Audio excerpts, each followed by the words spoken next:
देखिएगा बेटा, ये जो न्यूमेरिकल्स हैं 16 very very very very important numericals. Pattern समझिए, देखिए डिनोमिनेटर में cos cos cos cos sine sine sine sine cos cos cos cos sine sine sine sine, यानी पहले दो कॉलम में ट्रिग्नोमेट्री सेम सेम चल रही है, या तो दोनों कॉस हैं या दोनों साइन है। ऐसा नहीं होगा कि टेन कॉट सेक कॉसेक आ रहा, क्वेश्चन बनता है केवल साइन और कॉस में। क्या है नेक्स्ट, देखिए साइन कॉस का कॉम्बिनेशन है अगले दो, पहले दो कॉलम में क्या है same cos cos sine sine, next के दो में क्या है cos sine sine cos, trigonometry का कॉम्बिनेशन। बात समझ आ रही बेटा क्या बोल रहा हूं मैं? जब ट्रिग्नोमेट्री, सुनना आप क्या बताने वाला हूं मैं, जब ट्रिग्नोमेट्री सेम हो, जब ट्रिग्नोमेट्री सेम हो तो आपको मल्टीप्लाई एंड डिवाइड करना है साइन से। क्या है जब सेम हो, कौन सेम हो? Trigonometric ratios. देख फिर से बता रहा हूं, समझिए क्या बोला मैंने। जब ट्रिग्नोमेट्रिक रेशियोज, न्यूमरेटर में कुछ नहीं है होगा तो कांस्टेंट होगा बाहर हो जाएगा। जब डिनोमिनेटर में ट्रिग्नोमेट्री कैसी है सेम सेम है, trigonometric ratios are same, then multiply and divided by sine. किससे मल्टीप्लाई डिवाइड करना है? साइन से। मल्टीप्लाई डिवाइड किससे करना है बेटा? साइन से, साइन से।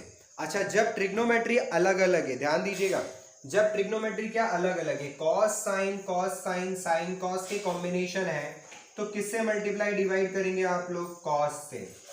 कैसे? एक न्यूमेरिकल समझेंगे, किससे मल्टीप्लाई डिवाइड करेंगे हम लोग? कॉस से। बिठाइएगा दिमाग में बात को अच्छे से, क्या बोल रहा हूं मैं?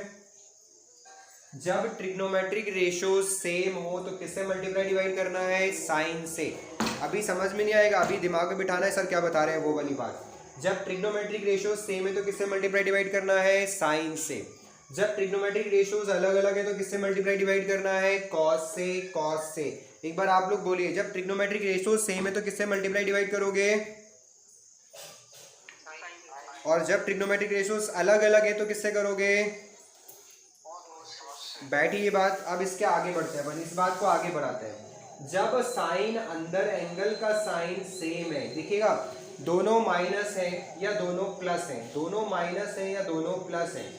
जब ट्रिग्नोमेट्रिक, जब एंगल के अंदर का साइन सेम है, दोनों माइनस है या दोनों प्लस है, दोनों माइनस है या दोनों प्लस है, जब ट्रिग्नोमेट्रिक रेशियोज के साइन, एंगल के साइन सेम है, तब आपको a माइनस बी से multiply, a minus B angle use करना है, a minus B angle use करना है। जब साइन, एंगल के साइन, साइन समझते ना, या तो दोनों माइनस माइनस हो या दोनों प्लस प्लस हो, दोनों एक जैसे हैं, तो आपको a माइनस बी का यूज करना है एंगल में, a minus B, a minus B. और जब अलग अलग हो, एक माइनस का, एक प्लस का, एक प्लस का, एक माइनस का, जब साइन अलग अलग हो तब आपको a प्लस बी यूज करना है, a प्लस बी यूज करना है, a प्लस बी यूज करना है। फिर से समझिए क्या बोला मैंने, जब ट्रिग्नोमेट्रिक रेशियो सेम है तो किससे मल्टीप्लाई डिवाइड करना है? सभी माइक्रोफोन ऑन करके रखो। जब ट्रिग्नोमेट्रिक रेशियो सेम हो तो किससे मल्टीप्लाई डिवाइड करना है? साइन से। जब ट्रिग्नोमेट्रिक रेशियोज अलग अलग है तो किससे मल्टीप्लाई डिवाइड करोगे? कॉस से करेंगे। जब एंगल के साइन सेम है तो किससे मल्टीप्लाई डिवाइड करोगे? a माइनस बी से। जब साइन अलग अलग है तो किससे करोगे आप? a प्लस बी से। चलिए अनम्यूट कर लीजिए वापस से, म्यूट कर लीजिए, सॉरी म्यूट करिए, और इसका मैं स्क्रीनशॉट ले रहा हूं और आप,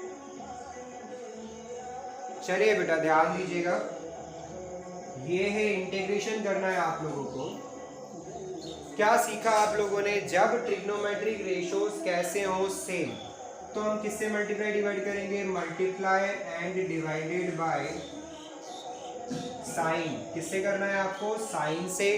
जब दोनों एंगल के साइन सेम है तो किससे करना है आपको? a माइनस बी से। तो आपको क्या है, स्टार्टिंग समझ लीजिए, आप क्या लिखेंगे? मल्टीप्लाई एंड डिवाइडेड बाय, एक साथ लिखेंगे साइन a माइनस बी। जिस स्टेप पर प्रॉब्लम आ जाए वही रोक लेना बेटा, ऐसा नहीं कि यही पहली स्टेप में प्रॉब्लम आई और पूरा खत्म होने के बाद बोल रहे हो सर दूसरी स्टेप नहीं आई थी, इसका मतलब आगे भी नहीं आएगा। फिर क्या ये बात समझ आई जो अभी मैंने बताई थी? कैसे फॉलो करना है, अप्लाई कैसे करना है, वो सीख रहे हैं अब इस बात को। इसका एक आंसर होता है, क्वेश्चन उठता है सर ऐसा क्यों, ऐसा क्यों, क्योंकि क्वेश्चन को अरेंज करना होता है। इंटीग्रेशन जब तक अरेंज करके सिंपल फॉर्म में नहीं लाओगे इंटीग्रेट कैसे कर पाओगे, तो इसलिए ऐसा कर रहे हैं। और ये वही बच्चा कर पाएगा जिसने ये करके देख रखा है, जिसने नहीं करके देखा वो तो फंसा रहेगा ना। कभी 2 से मल्टीप्लाई डिवाइड करेगा, cos c cos d लगाएगा, 2 cos a cos b लगाएगा, कुछ भी लगाता रहेगा तिकड़मबाजी, बाद में बोलेगा सॉल्व नहीं हो रहा। सॉल्व करने के वेज हैं, ऐसे हमें तरीका है। देखिए ये तो हुई पहली स्टेप, क्या करा आपने, साइन a माइनस बी को, ये कॉन्स्टेंट है इसलिए बाहर लिख सकते हैं, इसमें वेरिएबल तो है नहीं x जो अंदर लिखूं, कॉन्स्टेंट है बाहर लिखा, कॉन्स्टेंट है ऊपर लिखा। अब आपकी अगली स्टेप क्या होती है, नीचे लिखे हुए दोनों एंगल्स ऊपर कन्वर्ट करने हैं। देखिएगा एक बार, 1/sin a माइनस बी, देखिए डिनोमिनेटर एज इट इज बेटा, cos x minus a cos x minus B dx, numerator में क्या है, न्यूमरेटर में है साइन, और ऐसे बनाया ब्रैकेट, नीचे लिखे हुए दोनों एंगल, नीचे लिखे हुए दोनों एंगल, देखो ये है x माइनस ए x माइनस बी, अगर a माइनस का है तो पीछे लिख लिया मैंने, ये ऐसे लिख दे, दोनों एंगल लिख दिया, आपका मन करे वहां लिखो, आपको ये पहले लिखना ये बाद में लिखना लिख लो, एक स्टेप बढ़ जाती है। अब देखो क्या करना है, अब इनके बीच में ऐसा साइन लगाना है कि x से x कट जाए और वापस से a माइनस भी बच जाए। एक इसका चाहिए बेटा प्लस का, तो मैंने a के आगे क्या लगा दिया, माइनस, देखो माइनस माइनस माइनस हो जाएगा प्लस a, और ये माइनस b, x से x कट जाएगा। देखो क्या करना है, फिर से समझिए क्या करा मैंने, नीचे जो दो एंगल है इन दोनों को इसको हटा लो, आप तो आगे पीछे लिखो, आपको जो लिखना वो सीखो जरा। नीचे जो एंगल है ट्रिग्नोमेट्री के साथ वो मैंने यहाँ लगा दिए, कहाँ लगा दिए, ए और बी, ऐसी कैसे, इसको यहाँ लिख दिया, इसको यहाँ लिख दिया, ठीक है। अब इनके आगे ऐसे साइन लगाने हैं जिससे सॉल्व होके x से x तो कट जाए और a माइनस भी बचे, a प्लस का है, a प्लस का है तो इसके आगे क्या लगेगा, माइनस लगेगा, क्योंकि देखो ब्रैकेट खोलोगे तो माइनस माइनस प्लस a बचना चाहिए। देखो माइनस x, अब यहाँ क्या चाहिए, प्लस x, तभी x कटेगा, तो देखो जरा x से x कट भी जाएगा और a और ये पाएगा minus B, a minus B बच भी जाएगा। बस ये रीजन था कि इसे मैंने बाद में लिखा था क्योंकि इसके आगे क्या आ गया, माइनस आ गया। आप अगली स्टेप में लिख लो, कोई दिक्कत नहीं है। क्या आपको ये सभी को ये वाली स्टेप समझ में आई क्या?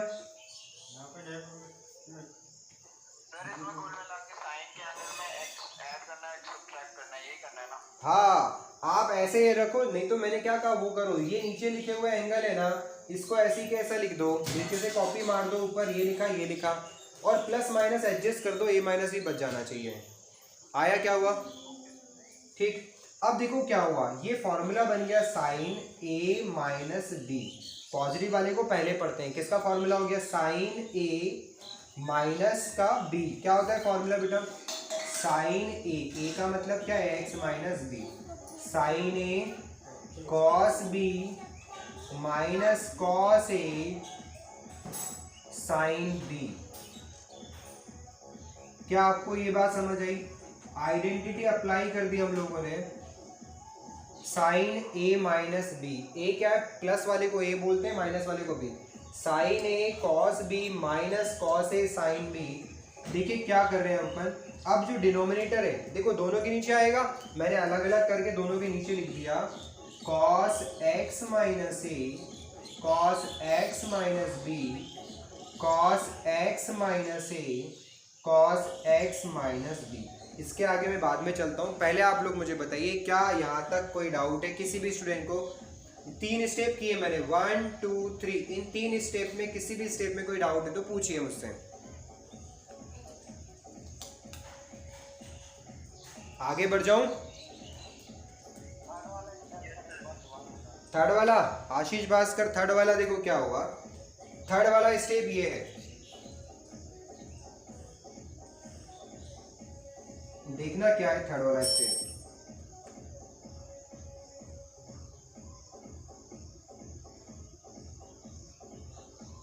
ये है third step, denominator as it is है, न्यूमरेटर में साइन ए माइनस बी का फॉर्मूला लगा दिया, ए क्या है एक्स माइनस बी और बी क्या है X minus A, sine A cos B minus cos A sine B, ये ठीक है। अब अगली स्टेप में क्या होगा, देखो ये डिवाइड में एक ही टर्म है, मल्टीप्लाई होता तो एक टर्म होता, प्लस होता तो दो टर्म टूटते नहीं कभी, ये तो एक ही टर्म है ना। अब क्या करेंगे, दोनों के नीचे अलग अलग कर दो। अगले स्टेप में क्या होगा, अलग अलग। तो मैंने एक साथ ही दोनों को क्या लिख दिया था, अलग अलग करके लिख दिया था। ये यहाँ से डिवाइड का साइन तोड़ा, माइनस लगाया, एक बार इसके नीचे लिख दिया cos x माइनस ए और इसके नीचे लिख दिया cos x minus b, cos x minus a और cos x माइनस बी। क्या आया आशीष भास्कर समझ में आपको? I is equal to 1 upon sine a minus B. बेटा क्या बचा, साइन अपॉन कॉस। देखो एंगल सेम है तो क्या लिख देंगे अपन इसे, tan x minus B minus ये है साइन, ये कॉस, क्या लिखोगे आप, tan x माइनस ए और ये हो गया dx। अब आप ये देखो, अगर आप किसी चीज को लेट करते हो और लेट करके डिफरेंशिएशन के बाद dx इक्वल टू dt आ जाए, देखना कैसे। अगर मैं x माइनस बी को t लेता हूं तो डिफरेंशिएट x का क्या आएगा dx, b का 0, t का क्या आएगा dt। अगर आपको लग रहा है, ओरली देख लो कि लेट करने के बाद dx इक्वल टू dt आ रहा है, तो वह t लेट मत करो, वहाँ क्या करो, डायरेक्ट जो है उसको इंटीग्रेट कर दो। देखिए क्या है, 1 upon sine a minus B as it is. क्या बोला मैंने, कुछ समझ आया क्या आपको? मैंने क्या कहा, अगर आपको लग रहा है सर ये बड़ी वैल्यू है, क्या डायरेक्ट करेंगे, लेट करेंगे? मैंने कहा अगर इसको ओरली लेट करके देखो, लेट करने के बाद dx और dt आपस में इक्वल आ जाए तो लेट करने की जरूरत नहीं है, जैसा x होता है उसकी जगह इस पूरे को यूज करेंगे आप। देखो क्या होगा, tan का इंटीग्रेशन क्या होता है, log sec x minus B as is. Angle as is रहेगा क्योंकि लेट करके वही के वही बन रहा है, तो पुट करने के बाद वही आएगा, तो चेंज करने की नीड नहीं है। अब इसे लेट करके देखो, x माइनस ए को t लो ओरली, x का 1 x के साइड dx, t का 1 t के साइड dt, यानी dx इक्वल टू क्या आ गया, dt आ गया। dx इक्वल टू dt आ रहा है, इसका मतलब क्या है, डायरेक्ट करना है, t लेट करने की नीड नहीं है। क्या बनेगा ये, log sec x माइनस ए प्लस क्या लगा दो, c लगा दो। आंसर नहीं आया, आंसर तो हमें थोड़ा सा और अरेंज करना है। देखो लॉग आ गया, 12th में क्या करना है, जितना सिंपलेस्ट फॉर्म तक लेके जाओगे उतना आपको करना है। और आप रहे कि नहीं सर ने तो बोला ये भी सही है वो भी सही है, और आप बचना चाहो कि नहीं सिंपल नहीं करना पड़ेगा, सही है, नंबर कटने के चांस है ना, क्योंकि और सॉल्व हो सकता है। और वो जानते कि आप कौन सी क्लास में, 12th क्लास में है। यहाँ देखो क्या हुआ, 1 upon sine a minus B, या फॉर्मूला हो गया बेटा log m minus log n। क्या होता है formula, log m upon n, mod लगा लो चाहो तो, ठीक। अब इसे थोड़ा और इजी कर सकते हो। अच्छा, और का मतलब है चाहो तो नंबर यहां मिल जाएंगे। क्या लिख सकते हैं अपन, देखिएगा 1 upon sine a minus B, उल्टा कर दो, नीचे का सेक ऊपर आएगा, क्या बन जाएगा, कॉस बन जाएगा, और ऊपर का सेक नीचे आके क्या बन जाएगा, कॉस बन जाएगा, प्लस सी। क्या आ गया ये आपका आंसर आ गया। फर्स्ट क्वेश्चन था थोड़ा बड़ा सा लगा, एक क्वेश्चन और कराता हूँ, आपको आसान सा लगेगा। अच्छा, ये जो स्टेप्स दिखाई दे रही है, इनमें किसी में से आपको डाउट है तो मुझे बताइए, क्या सीखा था आपने, मुझे बताइए। स्क्रीनशॉट अभी भेजा नहीं है आपने, लिया उसे देखना मत। मुझे बताओ किससे मल्टीप्लाई डिवाइड करोगे, कोई भी बोलो, जिसका मन कर रहा हो बोलो। बताओ किससे multiply divide, multiply and divided by cos में क्या, a माइनस बी या a प्लस बी। हाँ, वेरी गुड। जब साइन अलग अलग हो तो a प्लस बी, ट्रिग्नोमेट्री अलग अलग हो तो कॉस। देखिए क्या हुआ, 1i is equal to 1 upon cos a plus B, numerator में भी यही आएगा, cos a plus B upon cos x minus a sine x plus B और dx। क्या करना होता है, अब क्या सीखा था आपने कि न्यूमरेटर का जो एंगल है उसे डिनोमिनेटर वाले टर्म में बदल दो। ये देखिए क्या है, cos x minus a sine x plus B, क्या आएगा, ऊपर देखना जरा ध्यान से, नीचे के दोनों एंगल लिख रहा हूं मैं। क्या है नीचे के दोनों एंगल, एक तो है x माइनस a और एक क्या है आपका x प्लस बी। अब मुझे आप बताओ आंसर लाना है a प्लस बी, इसके आगे क्या लगाऊंगा, माइनस या प्लस? वेरी गुड, माइनस लगाएंगे तो माइनस और माइनस क्या बन जाएगा, प्लस है। इसके आगे प्लस या माइनस, प्लस, क्योंकि प्लस चाहिए। तो क्या करना आप समझ जाओ, ये डायरेक्ट लिखना आ गया आपको, ये प्लस है तो पॉजिटिव को पहले लिखना तो कंफ्यूजन नहीं होगा, x प्लस बी और माइनस एक्स माइनस ए। कैसे आया, सबको समझ आ गया क्या? ये कैसे हो गया? एक तरीका और बताता हूँ, जब भी ए के आगे माइनस हो पीछे लिख दो उसको, ए के आगे माइनस हो